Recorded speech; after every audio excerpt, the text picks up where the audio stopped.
Senhor Deus Todo-Poderoso, vamos dar início aos nossos estudos a respeito do Evangelho de Jesus, para o que pedimos a assistência e proteção dos vossos bondosos mensageiros e do nosso anjo da guarda, a fim de que nos esclareçam a inteligência e nos deem o discernimento necessário, a nós, os encarnados, e aos nossos irmãos desencarnados, que aqui vieram com a permissão do Pai, para bem compreendermos o que vamos estudar. Rogamos a Jesus, o nosso mestre e guia, seja conosco e presida a nossa reunião.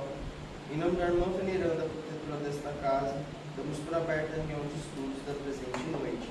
Que assim seja. Guardemos o coração.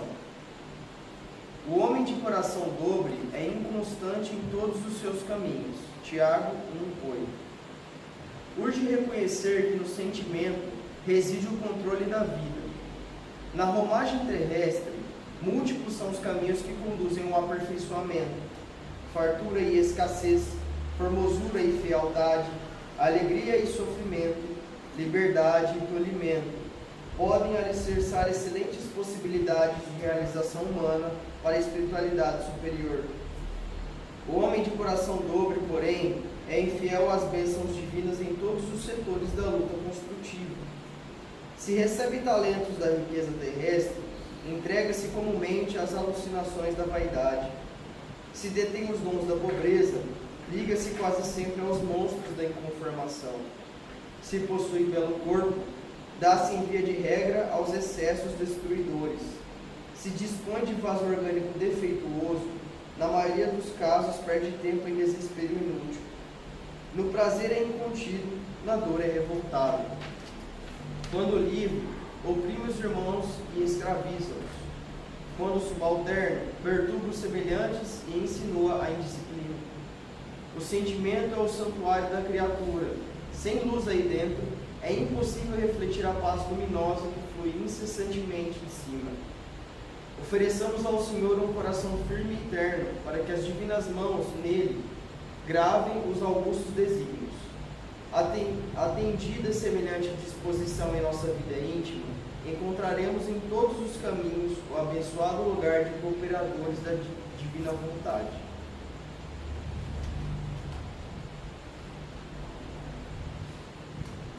Pai nosso que estais no céu, santificado seja o vosso nome.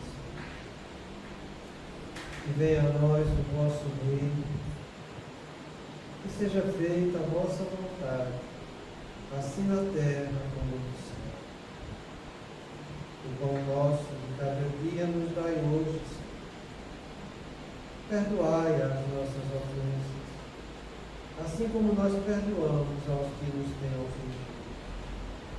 E não nos deixeis que entremos em tentações, e livrai-nos, Pai, de todo mal, porque seu é o reino, o poder e a glória para sempre. Amém.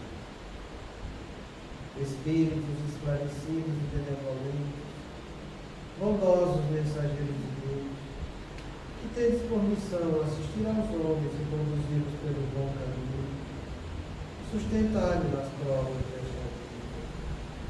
Dai-me força para suportá-las sem murmurar.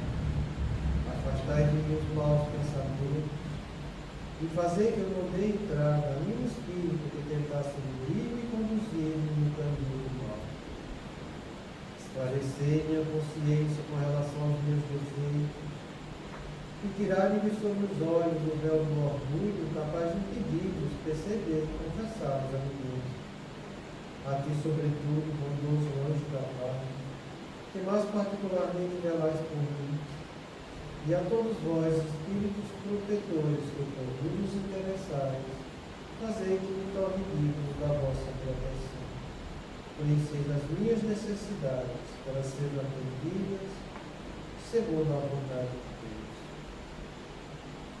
Que a paz que irradia do coração de Jesus e que abrange toda a terra, possa ser assimilada por todos os corações aqui presentes, tanto encarnados quanto os desencarnados, para que, de posse dessa paz, possamos compreender as leis que regem o espiritual e ter a sabedoria de colocá-las em prática em nossa vida diária. Em nome do nosso Mestre amado Jesus, da irmã veneranda, sua equipe espiritual que nos assiste, bem como dos nossos anjos da guarda, solicitamos que a água aqui exposta seja purificada em nosso benefício. Que assim seja, damos graças a Deus. Amém.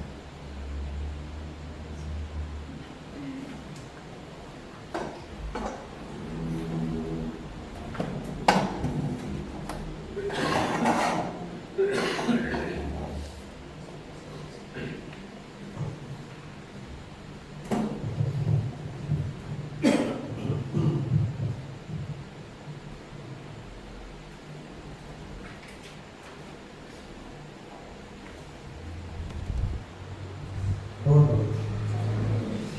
Muita paz a todos.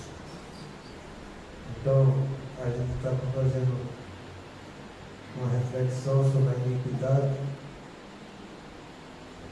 e nós trouxemos algumas mensagens de Jesus sobre a iniquidade. E a última delas, a gente vai ver, está no sermão profético, lá em São Mateus, que a gente viu a semana passada. Eu vou ler um pouco, só para a gente relembrar. Está em Mateus, capítulo 24. Eu peguei só os tópicos das mensagens que ele passou, sem os comentários. Respondeu Jesus: acautelai-vos que ninguém vos engane. Porque muitos virão em meu nome dizendo: eu sou o Cristo, e a muitos enganarão. E ouvireis falar de guerras e rumores de guerras. Porquanto se levantará nação contra nação, e reino contra reino, haverá fomes, terremotos em vários lugares. Então sereis entregues a torturas e vos matarão, e sereis odiados de todas as nações por causa do meu nome. Igualmente, onde surgiram muitos falsos profetas e enganaram a muitos. Isso é aquilo que a gente falou. Então são 7 as mensagens do sermão profético. O anticristo, que é a propagação do materialismo, não é que vai encarnar um capítulo para se passar por Jesus. Tudo que te leva a cultuar o materialismo é o anticristo. Cristo veio para nos trazer o mundo espiritual. Ele mesmo falou: o Espírito é o que vivifica e a carne para nada se aproveita. Eu vos falo em espírito e em vida. Então o anticristo é aquele que cultua a carne, que, como Jesus falou, para nada se aproveita, porque ela vai se deteriorar. Depois, guerras e rumores de guerras, isso aqui é o prato cheio de todo dia. Não para de ter e cada dia aumenta mais.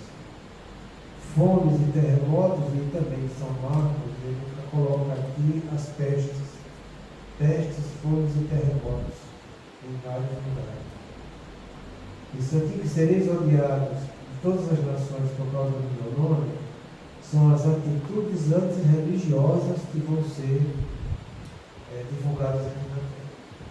Tudo que está sendo feito pela espiritualidade inferior para denegrir o nome de Cristo. E a gente lembra a mensagem do Divaldo, que ele fala em 2004, quando estava no estado do Paraná para fazer uma palestra, que ele foi assediado pela espiritualidade inferior, que ficou muito vulnerável. Ele não estava conseguindo ter ponto de equilíbrio. Ele já estava para desistir da palestra. Quando o presidente da Federação do Estado do Paraná, do ponto de vista espiritual, se manifestou para ele e disse que ele ia fazer a palestra. E depois ele falou no Divaldo que as correntes da espiritualidade trevosa se uniram nos 4 cantos do mundo para denegrir a imagem de Cristo. Porque eles querem apagar Cristo da história da humanidade. E você vê isso aqui muito bem no Brasil. Não é? Não é assim que faz no carnaval? O capeta Juliano do Cristo? É assim que fazem nas passeatas gays, essas coisas? Não é assim que fazem, tirando os símbolos Não tem nada acontecido não, mas muita gente tem. A gente não tem dogma, nós temos as religiões têm. Quando tiram os símbolos que representam os dogmas das outras religiões, em determinados setores da civilização que a pessoa vive e trabalha, é você ter atitude religiosa. Tudo que vai tentar denegrir a religiosidade é esse tipo que eu falei. E a gente viu, começamos a falar um pouco sobre os falsos profetas. Profeta é todo aquele que vai divulgar a palavra de Cristo, todo aquele que vai divulgar o Evangelho de Jesus. Não pensa você que profeta é aquele que vai ter mensagem do mundo espiritual, retumbantes, coisa e tal, não é isso não. O profeta, no tempo de Cristo, são aqueles que divulgam a palavra também do Senhor. E aí é que começa a vir as confusões. E é por isso que eu sempre falo para vocês, e eu sempre estudei assim, eu aprendi a estudar assim, na faculdade. E isso eu comecei a entender a importância disso. É você estudar e dar referência de estudo. Graças a Deus, minha faculdade era desse jeito. Eu tinha ensino misto. Então, toda semana, a gente era obrigado a fazer seminário para toda a turma. E você tinha que ir lá dissertar sobre algum assunto, entende? E dar toda a referência do assunto. Você não poderia falar o que você acha. A gente poderia, em alguns momentos, se você fizesse parte do contexto daquela patologia, dar um testemunho da sua parte que você viveu aquela doença. Você pode dar um testemunho do que você vive, mas você tem que falar do assunto dando a referência dele. Então, quando se vai divulgar a palavra do Cristo, e quando se vai divulgar a doutrina espírita, você tem que dizer, o livro dos Espíritos, fala assim, o Evangelho, fala assim, dá uma referência das coisas. Se você dá a referência e você interpreta de acordo com aquela referência e convida as pessoas a ter um pensamento coerente, isso é o que vale. É você trazer o que é doutrinário para a luz do raciocínio de cada criatura. Para que cada criatura, entendendo a mensagem doutrinária, comece a trabalhar para compreender ela em si. Então, só vai acontecer falsos profetas quando você foge do cunho cristão, do cunho doutrinário. E você começa a falar do seu achismo. E aí a coisa complica. A coisa desenvolve. Então a gente tem que estudar, refletir, analisar, ponderar, ter uma referência doutrinárias de peso, referências doutrinárias que são consagradas, para que você não caia nessa de falsos profetas. Porque se brincar, você cai. Se brincar, você cai. Eu falei para vocês que das 4 torres verdades, a mais delicada de todas elas é o narcisismo. E a gente tem que estar o tempo inteiro vigilante. Eu digo a gente porque vocês também têm que estar vigilantes. Vocês que fazem evangelho do lar, é a mesma coisa que eu estou fazendo com vocês aqui. É um evangelho que a gente está estudando aqui. Você quando se senta para fazer o evangelho do lar, você vai ler o evangelho, vai ler o cunho doutrinário, vai estudar o cunho doutrinário. Você não tem que falar, eu assim, assim, assim. Não é eu. Esquece eu. Eu ficou lá fora. Você está estudando a doutrina, então a doutrina fala assim, assim, assim, assado. O exemplo da doutrina, segundo André Luiz, é assim, assim, assado. O exemplo da doutrina, segundo Joana de Ângelos, é assim, assim, assado. É desse jeito que você deve fazer. Mas tem um exemplo muito bonito disso, sabe? No livro Mensageiro de André Luiz, quando a Antoniana está conversando com seus 3 filhos fazendo evangelho lá, eu acho que aquilo ali é padrão ouro para a gente aprender, sabe? As criancinhas trazem os conflitos da vida, do dia a dia que ela viveu na escola, então, para que sejam trazidos para a reunião de evangelho lá, ela traz o conflito, a mãe abre o Evangelho de Jesus em cima da orientação daquele conflito para estudarem Jesus na prática diária de vida que elas estão vivendo. Isso é Evangelho do lar. É você trazer luz da doutrina, do cristianismo, para os problemas seus da sua vida no dia a dia. E não você querer fazer porque você vai querer falar assim, você usa muitas vezes, e aí está o narcisismo, sabe? Às vezes você usar do que é santo, do que é belo, do que é puro, para colocar em cima daquilo o seu achismo. E aí a coisa não vai dar certo. A coisa não dá certo de jeito nenhum. Então que a gente tenha muito cuidado, porque de todas as quatro torres de verdade, sexo, narcisismo, poder e dinheiro, já falei para vocês, o mais delicado é o narcisismo. Esse narcisismo moral em que você quer exaltar a tua conduta, você quer exaltar os seus costumes em cima daquilo. Então a gente tem que ter muita prudência, porque o tempo inteiro nós vamos estar sendo tentados para isso. Compreenda uma coisa, Kardec, quando estava no final do livro dos Espíritos, falando do nosso anjo da guarda, dos espíritos familiares, ele faz um quadro sinóptico lá, muito bonito, ele explicando que todos nós, todos, sem exceção, temos influências positivas e negativas. As positivas, nós temos o nosso anjo da guarda, os espíritos familiares, sempre nos colocando no caminho do bem, no caminho doutrinário, no caminho do cristianismo. E da polaridade negativa nós temos nossos espíritos simpáticos e aqueles que são nossos inimigos que querem nos prejudicar. Todos nós temos. Se você diz que não tem esse lado negativo, você já é uma pessoa fascinada que está na mão deles. Tá? Prudente é aquele que sabe que tem a influência negativa e vai ter o bom senso e o discernimento de enxergar isso nele para que isso não contamine no seu dia a dia.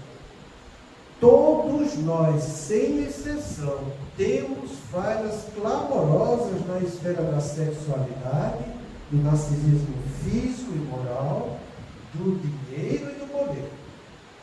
Entenda que o narcisismo físico é a pessoa que bebe, a pessoa que fuma, a pessoa que usa droga, a pessoa que controla o corpo, a pessoa às vezes que delira o seu corpo, a pessoa que tatua demais seu corpo. Então isso é narcisismo físico. Narcisismo moral diz respeito à conduta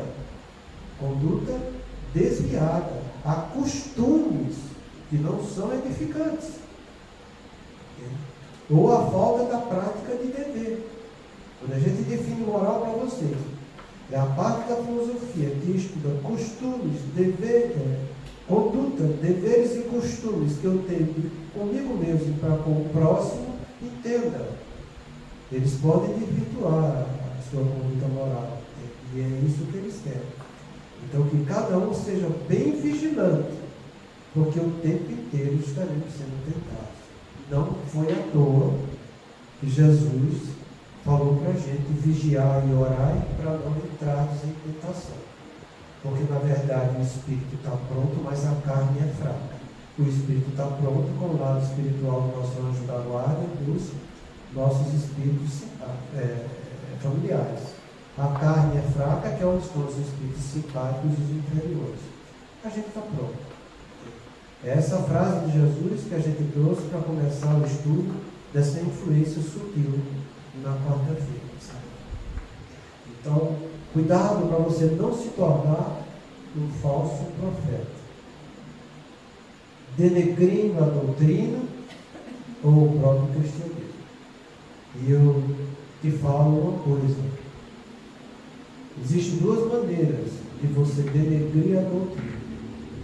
A primeira é você saber da verdade e usar da verdade para fazer um trampolim para os seus interesses.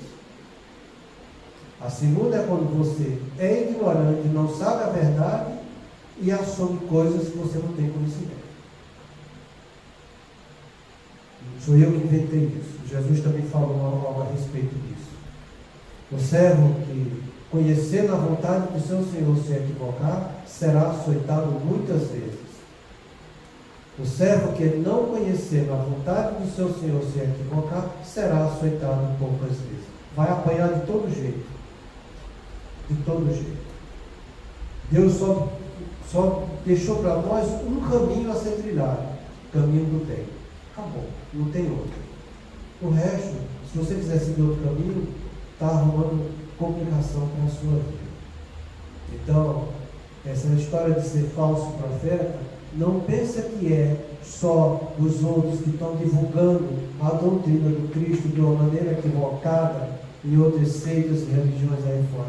Não. Nós espíritas, quando estamos em nossa casa, fazendo evangelho no lar, se nos seguir o cunho doutrinário cristão, como deve ser feito, nós seremos falsos profetas. Se a gente usa a tribuna e fala coisas que ferem a doutrina, ferem Jesus Cristo, nós somos falsos profetas. Para você ver a importância disso, todo mundo sabe a história do Chico, mas nunca é demais você repetir. Quando ele foi convidado por Emmanuel a primeira vez para ser um trabalhador dentro da doutrina espírita, Emmanuel deu 24 horas para ele pensar. Emmanuel é cheio de gracinha, né? Chega para o cara assim, na hora que o outro aparece, você tem 24 horas para você pensar. Você quer ser espírita ou não quer ser? No outro dia ele voltou lá, Chico, como é sempre todo humilde, né? Eu quero sim, eu aceito a coisa. Mas eu preciso saber o que é que eu tenho que fazer para desempenhar a coisa correta. E o irmão falou: disciplina, disciplina e disciplina. Estuda Jesus, estuda Kardec. Se eu falar algo diferente de Jesus e de Kardec, você esqueça de mim, continue com Jesus, continue com Kardec. E aqui vai uma mensagem para todos nós. Principalmente esses espíritos que me gera até uma frição. A gente vai fazer que dá tudo certo porque eles nos ajudam. Eles nos ajudam. Foi isso o exemplo que a Amanda falou do Chico? Não foi isso. Estuda você Jesus e Kardec. Se aprofunda em Jesus e Kardec. Se eu, que sou espírito teu, falar alguma coisa que vai ferir Jesus e Kardec, esqueça de mim. Continue com Jesus e com Kardec. É esse simplismo ignorante do espírita que às vezes incomoda e incomoda muito. De querer jogar a responsabilidade para o lado de lá e querendo se eximir da sua responsabilidade, que é dever dele ter aqui do lado de cá, estudando, se aprofundando, aprendendo, para que saiba o que vai dizer. A gente sempre falou para vocês, os espíritos não vão criar nada na cabeça da gente. Eles aproveitam o que tem em nossa cabeça. É muito equívoco do espírito que acha que os espíritos estão criando alguma coisa. Não criam. Aproveitam o que já temos. Então você é o que você é. Não são eles que estão fazendo coisas mirabolantes do ponto de vista espiritual, entende? Para que você faça a coisa correta. Não, você tem que fazer sua parte. Se você faz sua parte, fica tranquilo, que Deus está fazendo a dele. Que Deus faz sempre a parte dele, eu não tenho a menor dúvida. Que teu anjo da guarda está fazendo a parte dele, eu não tenho a menor dúvida.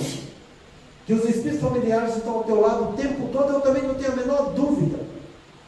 Mas eu tenho muita dúvida do que você está fazendo para poder se tornar uma antena e poder captar o que o teu anjo da guarda e os espíritos familiares estão falando para você. Isso eu tenho uma enorme dúvida. Principalmente quando se age com esse simplismo ignorante e muitas vezes vaidoso de querer dizer que eles vão tomar conta de tudo. Isso é ser falso profeta, sabe?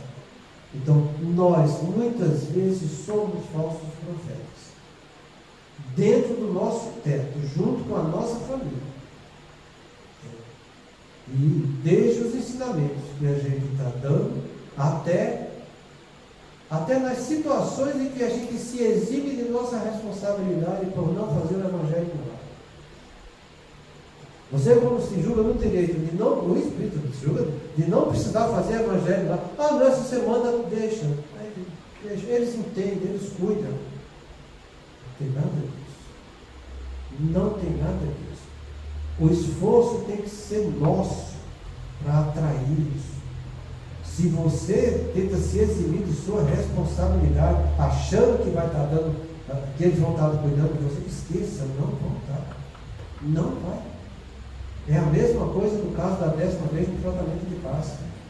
Se você está vendo as coisas corretas para fazer e você não está fazendo, esquece, eles vão te afastar. Kardec pergunta lá, pode o nosso anjo da guarda se afastar da gente? Pode, desde que não seja escutado. Ele vai se afastar e vai deixar você se virar. A escolha é sua. Ele fala, você não escuta. Você fala, você não escuta. Ele fala, você não escuta. Ele não fala mais. Se vire. Já você é tão autossuficiente, vá lá. Vá adquirir experiência própria. Então, cuidado, porque sobre esses falsos profetas, nós temos muito comportamento nesse sentido. E é bom que a gente comece a corrigir, sabe? E por fim, ele fala, e por se multiplicar a iniquidade, o amor de muitos esfriará. E aqui está a famosa palavra que eu trouxe aqui. Você vê que ele fala isso aqui tudo, ó. A última.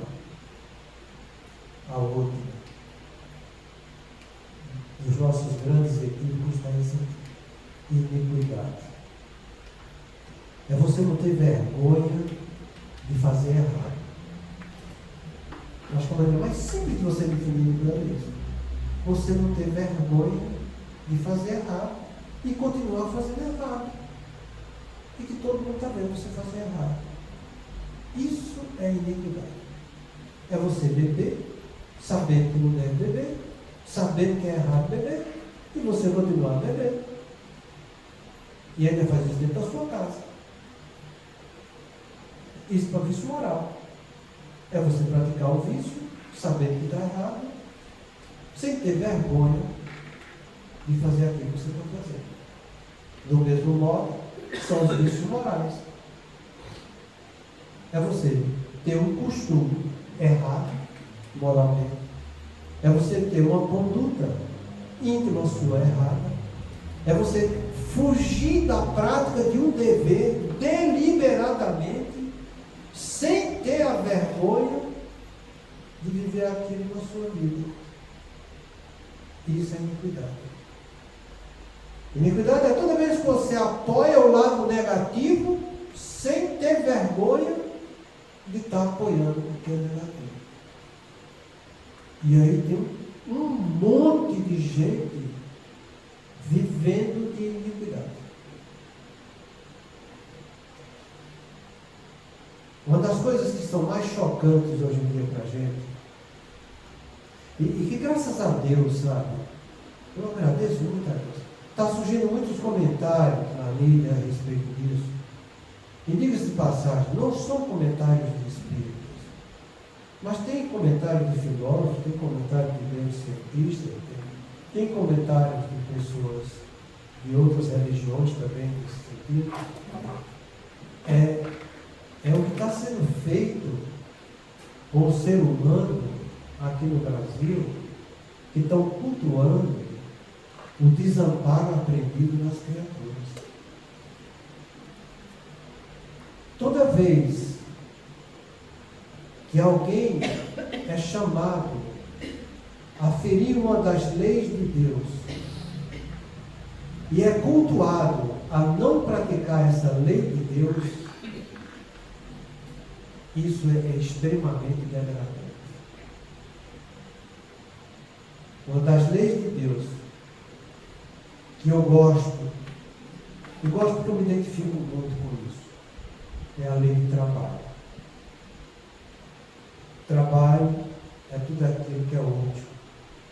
que vai trazer benefício. O homem deve honrar a sua vida através do trabalho. Se você está cultuando gente a não trabalhar, você está indo contra a lei de Deus.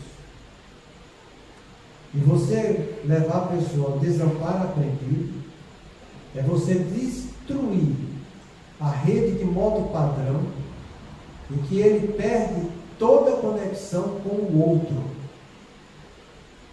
A gente já estudou rede de modo padrão aqui. Isso é um trabalho de neurociência que ganha espaço hoje em dia e cresce assustadoramente nos 4 cantos do mundo. Rede de modo padrão você tem referência a você, referência ao próximo, referência ao seu passado, ao seu futuro. A pessoa, quando valoriza só os seus interesses, que é o egoísta, ele hipertrofia a rede de modo padrão no trabalho do eu. Quando ele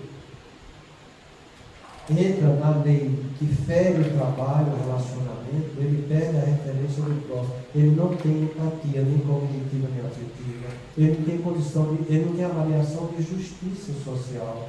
Ele não sabe o que é ter discernimento. Ele não sabe avaliar o que são classes sociais. Ele perde a conexão com isso. Por isso chama desamparo aprendido.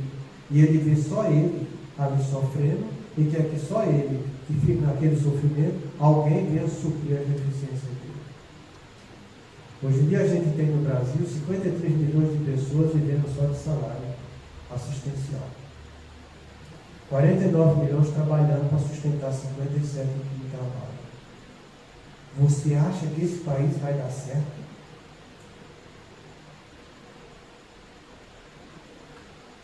Aí você deve estar pensando aí, eu não tenho nada com isso. Errado, você tem muito a ver com isso. Porque nós estamos aqui nessa situação, levando nossos irmãos a viver no desamparo aprendido, porque nós cultuamos esse sistema que já está aqui há mais de 20 anos, denegrindo o ser humano. Isso sim é iniquidade. É você fazer errado, viver errado e ainda querer tirar o seu de perto da coisa, dizendo que você não tem culpa por isso. Temos sim. A gente precisa trazer educação e esclarecimento para as consciências. E se a gente não divulga isso, você está perdendo a chance, a oportunidade de usar essa palavra, caridade. Porque se tem uma coisa que é anticaritativo, é você deixar que as pessoas vivam de desamparo aprendido. Então a iniquidade está aí sendo divulgada. Nós vamos dar saúde para vocês. Quem dá saúde para ninguém? Cada um é que é dono do seu corpo. Quando a gente estuda a doutrina espírita, a gente sabe que eu vou passar por provas, expiações e missões com meu corpo, com meu cônjuge, com minha família, no meio sociocultural que eu estou inserido. O problema da minha saúde sou eu. Hoje em dia a própria psiquiatria, e o Khalil Douarnini fala isso abertamente, que é da França, que chegou isso aqui no Brasil, que já estão usando a palavra suicídio indireto. Ninguém tem que ficar esperando os outros dizerem que vão cuidar da sua saúde. É você que tem que ir em busca da saúde sua. Mas a pessoa inverte a coisa, gerando uma situação, uma perspectiva, tirando o outro da responsabilidade que é dele, dizendo que ele vai dar e não vai dar. É mentira. Isso é mentira. É você que tem que ir atrás. A responsabilidade é sua, o corpo é seu. O corpo não é do outro, nem de sistema operacional nenhum. Então isso é iniquidade. Você cultuar mentira, continuar mentindo, sem ter vergonha de falar mentira e sem parar para pensar na mentira que você está fazendo. Você está entendendo como que é essa palavra iniquidade? Porque é que ele deixou por fim? Como ele falou aqui, multiplicar amor de muitos esfriará. E vai esfriar mesmo. Por quê? Porque não encontra espaço para ser trabalhado. Toda vez que você divulga uma mentira, isso é iniquidade. Quantas mentiras será que não foram divulgadas hoje na mídia que você está vivendo aí? Quantas não chegaram? Quantas você não viu e até riu? E não percebeu que no meio daquilo ali tinha uma crueldade, ou uma agressividade, ou uma derrocada moral? Analisa o que te chega, porque tu és responsável por isso que você vai passar adiante. Isso é iniquidade. E você vê hoje em dia as mídias sendo usadas de maneira coletiva, porque a gente está estudando isso, obsessão coletiva, para denegrir certas coisas e valorizar outras que são negativas. Ou você não assiste jornal?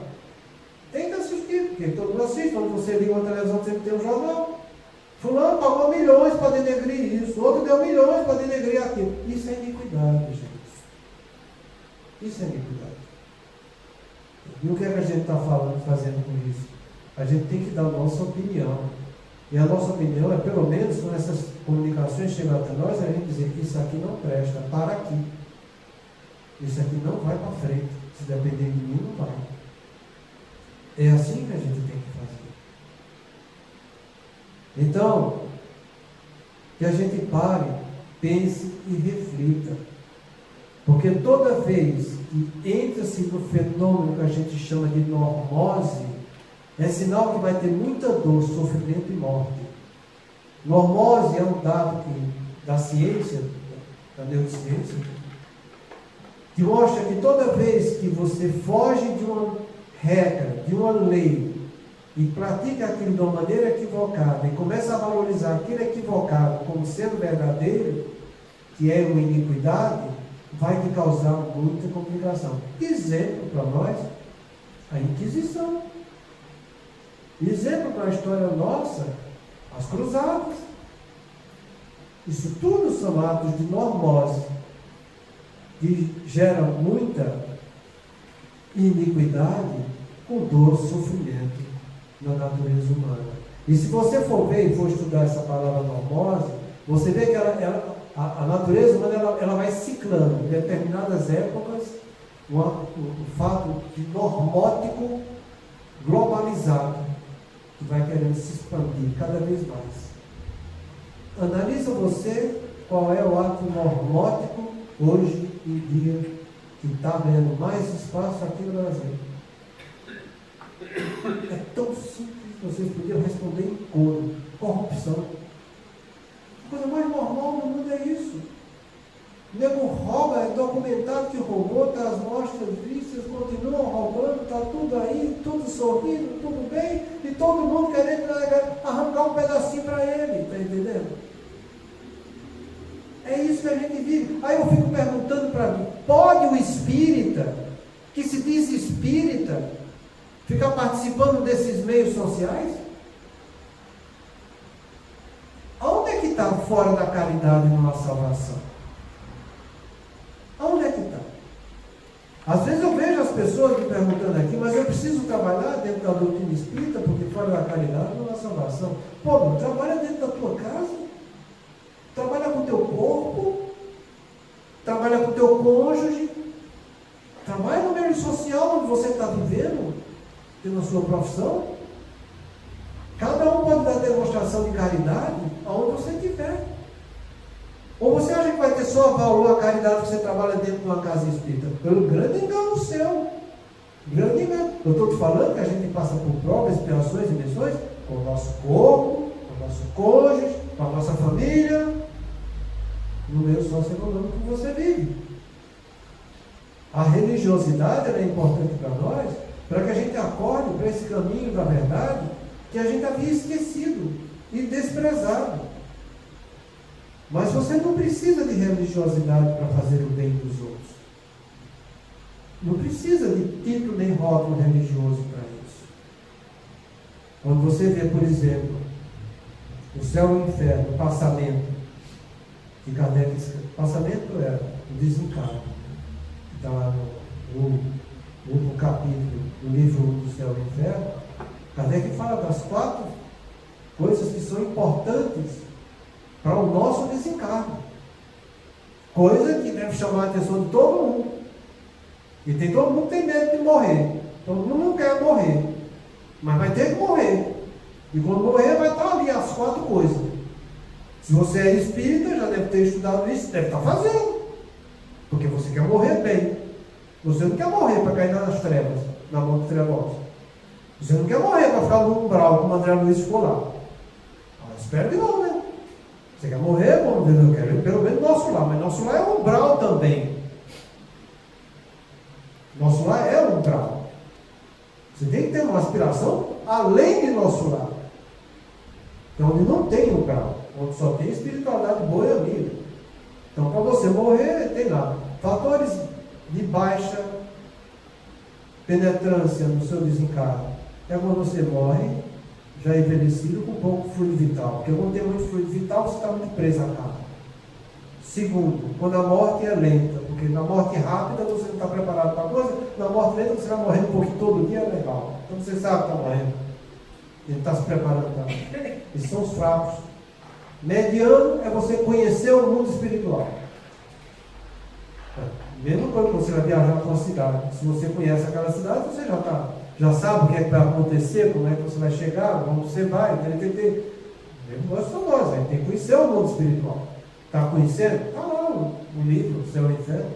Está lá a revista espírita, tem um monte de coisa para você conhecer. É mediano.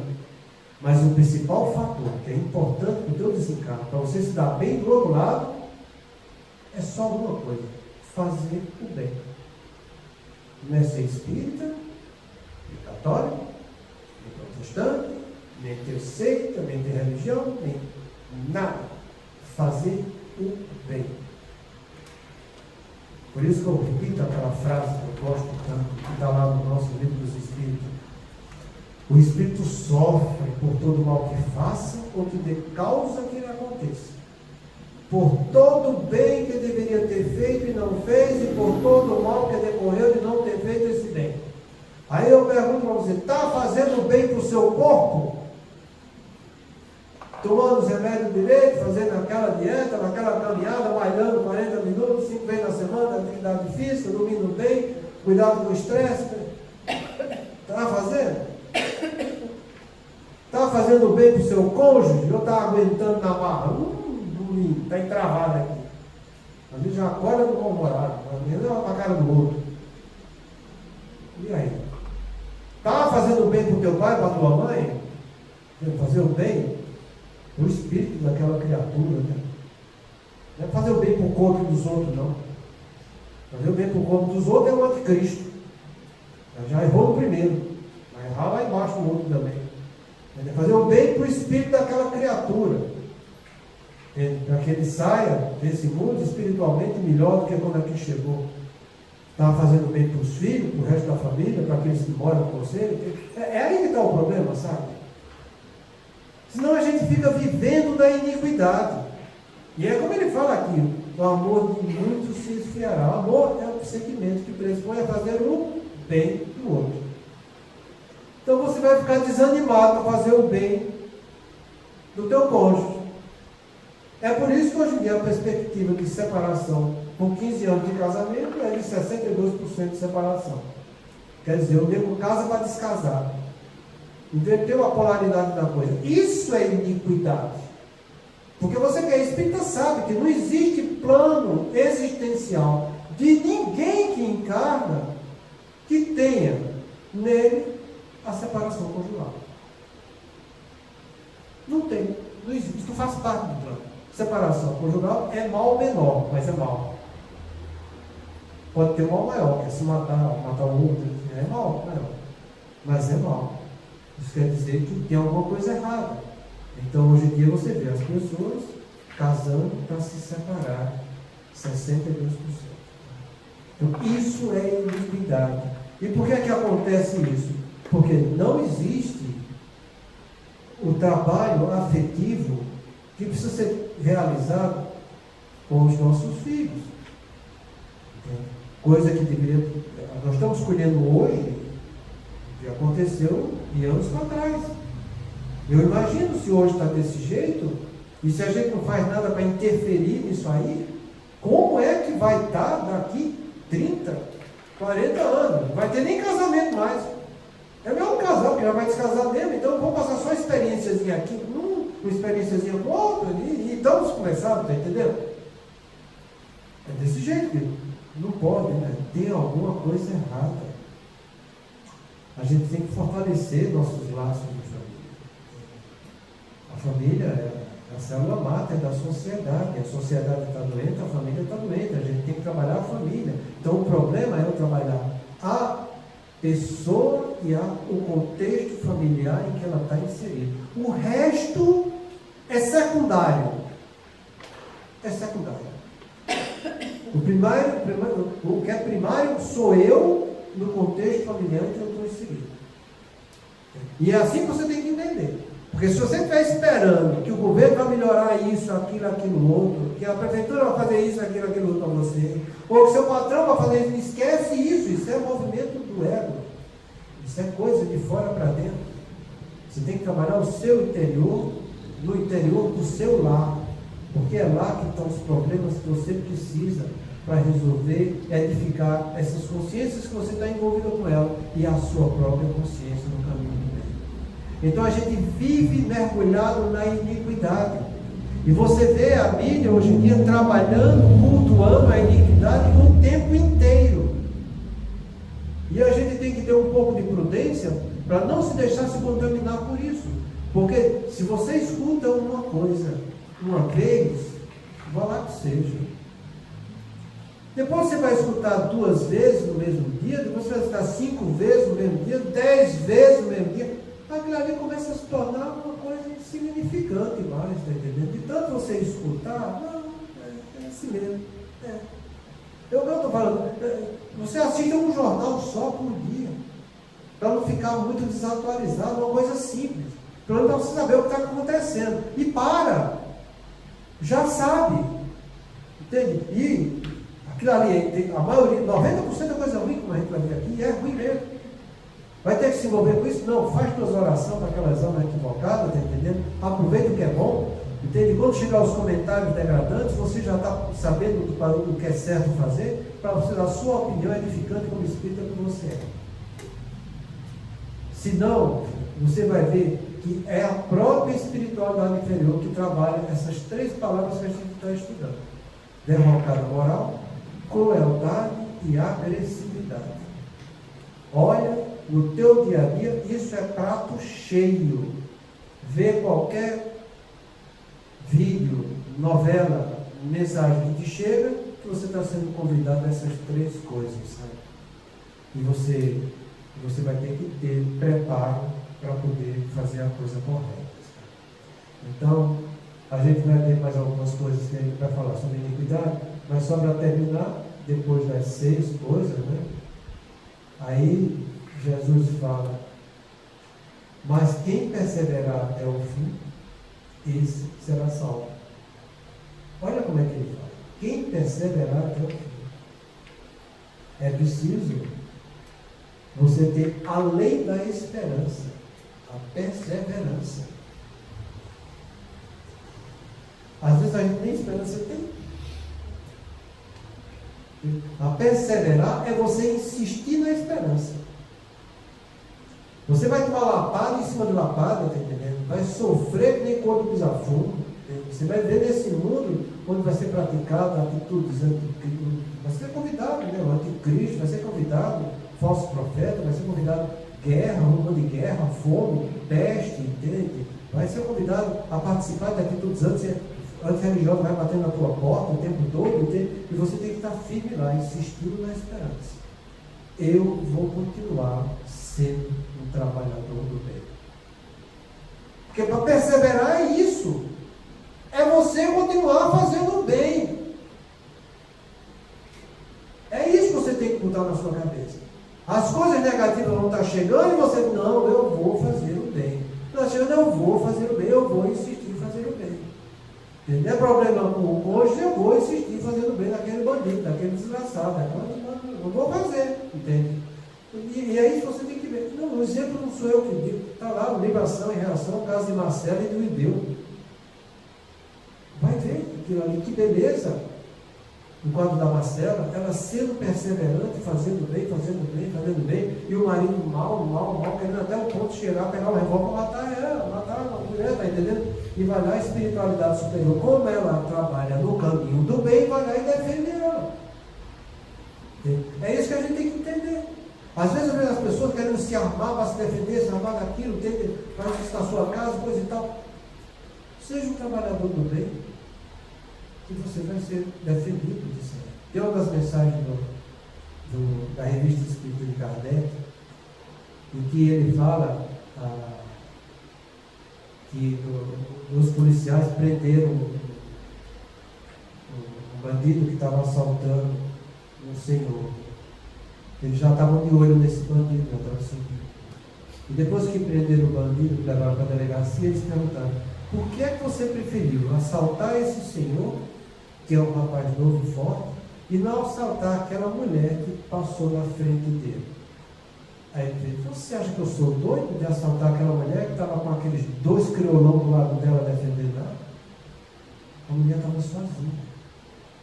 Ele viu os protetores da mulher defendendo ela. Essa mensagem sou eu também, na revista Espírita de Kardec. Se você é um trabalhador do caminho do bem, o bem vai te defender. E te defende aonde você estiver. Eu não estou dizendo que você tem que ser relaxado, imprudente, inconsequente. Não é isso. Seja prudente, não seja relaxado. Faça a sua parte. Seja um trabalhador do bem. Defenda a sua família. Defenda a si mesmo, está entendendo? Mas saiba que, além disso, muito além disso, tem um Deus bom, um Deus grande, que está sempre nos defendendo. Então, seja perseverante trabalhador do bem, fazendo o que é bom, fazendo o que é lícito, fazendo o que é justo, fazendo o que tem valor moral. Faça essas 4 coisas. O bem é isso. A definição do bem envolve essas 4 coisas: bom, lícito, que é verdade, justo e que tem valor moral. Que Deus vai estar do teu lado te defendendo. Você jamais será desamparado. Entendeu? Então, que a gente persevere, porque é isso que Jesus pede para a gente.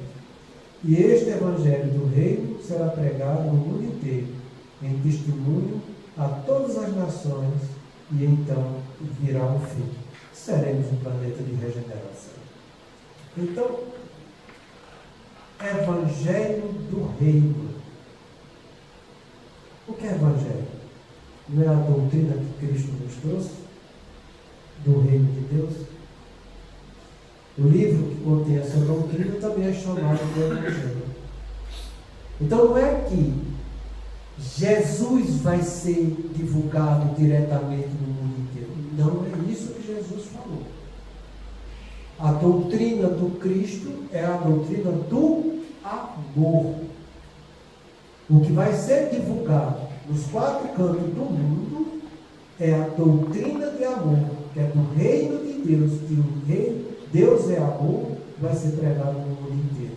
Todas as religiosidades estarão trabalhando e sendo fator prioritário o caminho do amor para todas elas. Depois é depois, mas para ser um mundo de regeneração é quando o amor vai ser plantado em todo o sistema terráqueo. Por isso que a gente fala aqui, para que a Terra seja um planeta de regeneração, vai ter as almas encarnadas neles, são pessoas que querem fazer o bem. Elas não são boas por excelência, mas elas querem fazer o bem. Vão ter seus problemas, vão ter suas provas, vão ter suas expiações, mas serão almas penitentes. Cadê que usa esse termo penitente? No nosso Evangelho, segundo o Espiritismo, capítulo 5, lá no tópico 9, 10, 11, 12, Kardec fala de espíritos endurecidos, espíritos penitentes e espíritos missionários. No planeta de regeneração, não vai ter mais espíritos endurecidos e ignorantes. Não vai ter mais encarnação compulsória. Aqueles que, endurecidos e ignorantes, que iriam ter reencarnação compulsória, vão estar no outro planeta. Vão ficar nesse planeta os penitentes, como ele diz, aqueles que vão transformar suas expiações em provações, fazendo bem e se elevando espiritualmente. Então que a gente entenda isso, sabe? Que a gente precisa ser trabalhador do caminho do bem. E para você ser trabalhador do caminho do bem, você pode ser cristão, você pode ser espírita, pode ser protestante, pode ser da Umbanda, pode ser budista, pode ser seja lá o que for. Fazendo o bem é a conta. Fazendo o que é bom, fazendo o que é lícito, o que é verdadeiro, fazendo o que é justo, fazendo o que é certo mesmo, e fazendo aquilo que vai te trazer valor moral. Quer dizer, você vai estar se modificando moralmente no caminho do bem. Em vez de ficar curtindo derrocada moral, agressividade e crueldade, não, você vai estar sendo um trabalhador do bem. Muita paz a todos. Semana que vem a gente vai continuar com um novo tema, que ainda faz parte da atividade. E é uma pergunta que é feita: se a desumanização é uma tática de obsessão. A gente vai começar a estudar isso. Muita paz a todos.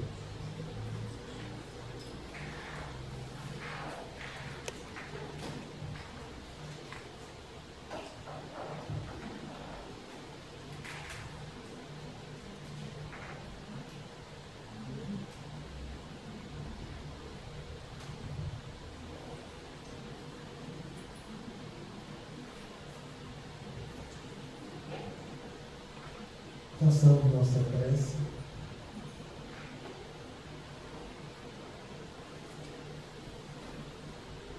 Aos amigos que ainda não conquistamos.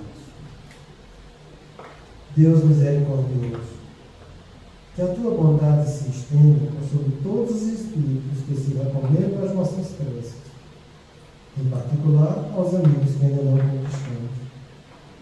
Bons espíritos, que tendes por única ocupação fazer o bem, intercedei comigo pelo alívio deles. Fazei que eles brilhem diante dos olhos no raio da esperança, e que a luz divina os esclareça acerca das imperfeições que os conservam distantes da morada dos bem-aventurados. Abris o coração ao arrependimento e ao desejo de se depurarem, para que se lhes acelere o adiantamento. Fazei-lhes compreender que seus esforços podem encurtar a duração de suas provas. Que Deus, em sua bondade, nos dê o entendimento da fraternidade e que nos fortaleça para preservarmos juntos nas boas resoluções. Que essas palavras afassadas de benevolência possam suavizar-lhes as penas, mostrando que nos compadecemos com o seu sofrimento e que lhes desejamos toda a felicidade. Graças a Deus. Deus, nosso Pai, Jesus, nosso irmão maior, toda a espiritualidade superior que nos acompanha, nos instrui nos estudos da noite. Agradecemos por mais essa oportunidade de união e reflexão. E pedimos, Senhor, para que esclareça a nossa mente no fim desse dia, para quando chegarmos em casa, que tenhamos a coragem de nos perguntar, hoje e todas as noites, de que serviu o Evangelho de Jesus no dia de hoje.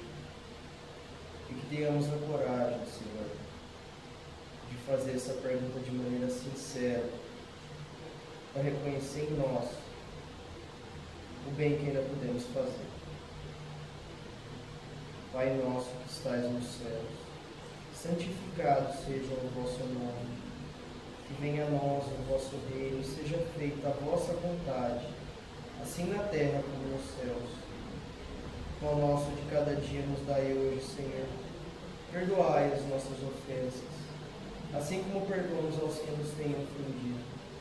E não nos deixeis entregues às tentações. Livrai-nos, Senhor, de todo o mal, porque Teu é o reino, o poder e a glória para sempre. Amém. Que assim seja, Senhor.